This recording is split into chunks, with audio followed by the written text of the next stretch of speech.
Did I ever officially abandon Brexit predictions? I ended with a 100% success rate. If I did, I meant to. I said I did, didn't I? I said I can't do it anymore. Now that it's actually happened, I mean, I could have predicted that Farage would try to disown it, despite having welcomed it and greased Boris Johnson's passage into Downing Street to deliver it.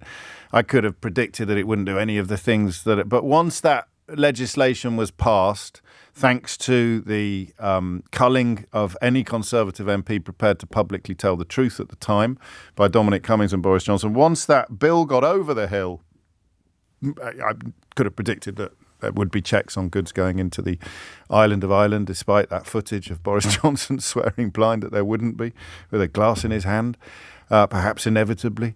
I think it ended with the passing of the bill, when everyone was getting their party poppers out, and all the people who now say we shouldn't be talking about Brexit. Why are we still talking about Brexit? All of the people who were adamant that it was a great new dawn, a brilliant thing for Britain, and who now don't even want to hear the word mentioned.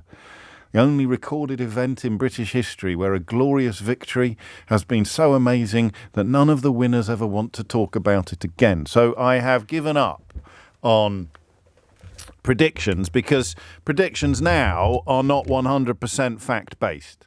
So I knew, because of you and because of what you told me, exactly what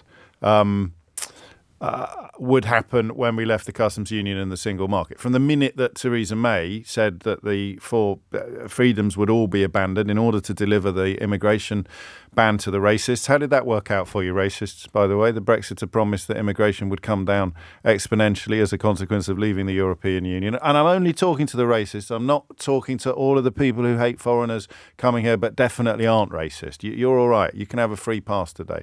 But for all the racists who desperately wanted fewer foreigners coming here, how did that one work out for you? I didn't predict that. I didn't know that was going to happen. Nobody's perfect, but I predicted what would happen with regards to fees and tariffs and the rest of it, or at least customs checks, because I knew. Because all you needed to do was look at what other countries had to do in order to do business with the European Union. But we had this idea that they wouldn't treat us like other countries because fish and chips or something. Why won't they treat us like other countries? Well, rule Britannia. Rule Britannia. Green and pleasant land. Jerusalem. Why on earth would the biggest single market in the world treat a non-member called UK differently from a non-member called anything else under the sun, literally under the sun or the moon? Well, you know, James, old school tie, British values, fish. Why would the European Union treat a non-member any differently because it happened to be a former member than it would any other non-member on the planet? I'm waiting. You thought they would if you voted for it. Every single person who voted for it thought that we would somehow not be treated like every other non-member on the planet. Every single person thought there'd be dispensations, thought that there'd be special considerations. I could have persuaded myself sometimes that the unique status of being an ex-member would see a slight softening of the approach adopted to non-members, because I too used to feel a weird emotional thrill when I looked at 19th century maps where almost the entire world was red. But I'd have been wrong if I'd persuaded myself of that. And we talked in the last hour about things that don't get reported much or at all. But this is a moment of almost perfect symmetry. The Conservative leader, Kemi Badenoch, is due to deliver a speech today. She's in a fascinating situation at the moment of delivering loads and loads of speeches without ever really announcing any policies. All she ever does is blame other people for things that have happened as a consequence of 14 years of government inflicted upon the country by her own party, and indeed by governments in which she was a member of two or three. It's always hard to keep up. There have been so many twists and turns in this field, haven't there? But she's going to deliver a speech today, and guess what she's going to do? And I genuinely didn't know when this was going to happen. I suggested to you, someone was kind enough to point out, otherwise I might even have missed the story, that it's very close to one of my last foolproof predictions about Brexit. When I was making all my Brexit based on understanding and knowledge, I predicted that a Tory could, well, that's not a prediction, is it? That's a speculation. A Tory leader could disown Brexit before Labour do. Such are the benefits of opposition. Such are the freedoms and the liberties of not actually having to do what you say or follow up on your words. But there'll be a speech later today where Kemi Badenoch blames Theresa May, Boris Johnson, Rishi Sunak, the moonlight, the sunshine, and even the boogie for all of the things that went wrong when the Conservative Party that she now leads was in charge. And one of the key things that she's going to label as a mistake is leaving the European Union, quotes, without a plan for growth. This will be, I think this is a moment, but I'm a bit Brexit obsessed. I am indeed James O. Brexit. I think this is almost worthy of a phone-in about the significance of the moment, as in how significant a moment is this? People have had an early look at the speech. Never 100% certain that what they've had an early look at will be what was actually delivered. But this will be a Conservative leader admitting that the chaos wrought on the UK and the damage to our economy caused by Brexit was a huge error. By coincidence, Ed Davey, except of course what Kemi Badenoch is doing, and this does get qualified, this does get filed under James O. Brexit's Brexit predictions. What Kemi Badenoch is doing is the Faragist fraud of saying, oh no, there is a good Brexit, but it goes to a different school. There's a great, great Brexit, wonderful Brexit, tickle my toes. Brexit is brilliant, but it goes to a different school. So you're still ignoring the evidence and explanations of people who actually know what they're talking about. So Kemi Badenoch today shifts from everything's going brilliantly, we should still be celebrating the abolition of the freedom of movement and all the rest of it, to Brexit has not gone well.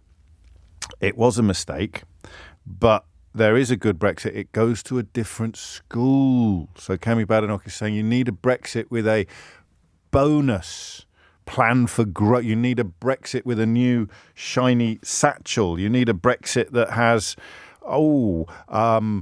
different knobs. You know, if you go to IKEA and you buy a chest of drawers, but then you go to somewhere posh like Graham and Green and you buy some knobs and you put the Graham and Green knobs on the IKEA chest of drawers, is it still an IKEA chest of drawers? Or is it an IKEA chest of drawers with a plan for growth? I don't know. But it's got knobs on. So there's a Brexit that goes to a different school and has knobs on. And that's the Brexit that Kemi Badenoch thinks. Not that she mentioned any of this at the time. Not that she's ever mentioned any of this before while cheerleading blithely for the Brexit that was actually delivered, the Brexit she actually voted for, the bill she presumably read, as I have. They all marched through the lobby in full support of Brexit. But I digress. Well, I don't digress, actually, because this is a moment. It's come a little bit earlier than I expected. Kemi Badenoch signing up for there is a good Brexit, but it goes to a different school. And the Brexit that Boris Johnson delivered was bad. She's also going to detail some of the mistakes of Theresa May and Rishi Sunak. Has anybody... Listen, I speak as someone who suffers from a slightly overinflated opinion of himself. I'm very glad you've never picked up on this. I hide it, I think, very effectively from you on the radio every day. But I do in private occasionally allow myself moments of arrogance and even conceit. But goodness me, has anyone ever loved themselves more than Kemi Badenoch loves herself? She's going to start going after Theresa May, Boris Johnson, Rishi Sunak, without apparently lacking the wit to realise that the first response everybody listening will have will be, hang on a minute, mate, they were on your team. You were there. You kept telling us how great they all were. So that's one element of the Brexit conversation that is going to happen today. The other is Ed Davey, who doesn't get anything like the attention that he probably deserves because he doesn't say... Well, he does daft things. He gets attention for doing daft things, but he doesn't get because he's just trying to get on with the business of saying sensible things. So you're never going to get much bookings in Brexit Britain if you're in the business of saying sensible things. He will criticise. Well, I don't care about criticising Badenoch. Everyone's doing that at the moment, especially the Conservatives. So he is going to urge Sir Keir Starmer to negotiate a UK-EU customs union to turbocharge the economy. This is obviously the right thing to do. But here you've got the two opposition leaders, the two main opposition leaders in the House of Commons, both effectively coming at Brexit. And of course, don't forget that all the biggest Brexit cheerleaders in my profession don't think we should be talking about it at all. A position of such epic ignorance that you could see it from the moon. How on earth are you going to achieve growth without improving our trading relations with the biggest market we have historically? Don't mention Brexit. How can you talk about why our trading relations with the biggest market we have are improvable without mentioning the reason why they were? What's the opposite of improve? Does improve have an opposite? I don't know.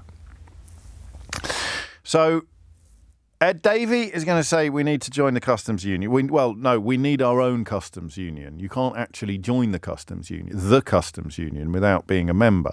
But you can enjoy the benefits of the customs union by joining something called the EEA. But if you join the EEA, the European Economic Area, then I think you have to sign up to all 4 freedoms: freedom of movement, freedom of goods, freedom of capital, and crucially, freedom of people. Kemi Badenoch, without realising it, such is her curse, is saying more or less the same thing, because she is saying we need a Brexit with a plan for growth. But a plan for growth would involve doing things to reduce the £15 billion cost to our trade of Brexit.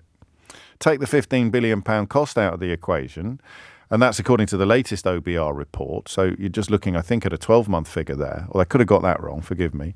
Take that out of the equation and growth would inevitably improve. You'd be doing a lot more trade because it wouldn't have been rendered much harder, and therefore you would have more growth. So what question are we going to ask? Because it all sounds a bit complicated. We're back in the territory, aren't we, of not quite knowing the difference between the single market, the customs union, and the European Economic Area. Ed Davey introduces a new equation into this one today by talking about a customs union between the UK and the EU, so a unique, bespoke customs union, which may be achievable. You could argue that Switzerland has one. So, except Switzerland, I think, is in the EEA, isn't it? Or it certainly abides by the 4 freedoms. And they're in constant negotiation, constant arguments with the EU. So worsening is the opposite of improve. It doesn't sound right, does it? Decline. I wanted a better word than that. You'd think improve would have like a more obvious, like exprove or deprove, but it doesn't have an obvious opposite. Anyway, I don't want to talk about any of that, which I probably should have got to a little bit earlier, given that it's 11:15, and technically I'm supposed to end my introduction at this point. As if. So here's the elephant in the room, right? Here is the elephant in the room. And it's interesting today that Badenoch has acknowledged it, albeit obliquely. And she says, there is a Brexit, but it goes to a different school. What does it look like? Well, it's a Brexit where we'd be able to trade more than we currently can. Yeah, but the reason why we are trading less than we previously did is literally because of Brexit. You see that, yeah. And Ed Davey, at least rooted in reality as opposed to in fantasy politics like Kemi Badenoch, Ed Davey is saying the same thing, but with a suggestion on what that would involve, because it would obviously involve undoing some of Brexit. So Badenoch's very close to that. So we needed a different Brexit, a Brexit that goes to a different school, a Brexit with knobs on, a Brexit with a growth plan. What's a growth plan? Well, it means more trade. How do you get more trade? Well, I can't say that yet.